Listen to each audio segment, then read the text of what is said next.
Hello. Well, now that you've learned about the power of reciprocity, you may be wondering, okay, sounds good, but how can I use it in my business?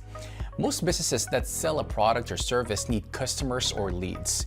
More important, however, is whether or not that customer or client shows up or participates. This is where the gifted platform makes all the difference. If you want to get a client to show up on time at the meeting and not ghost you, offer a gift. You'd be amazed what people will do for even the smallest gift. You want to get a customer to take action, possibly a survey or watch a video, gift them into doing it. The ability to obligate a customer to you is the most powerful way to reach them. You want customers to come take a test drive? Offer a gift when you set the appointment. You want a client to show up for your meeting or pitch? Gift them, of course. Anytime you want a customer to show up and say yes, gifted is your answer.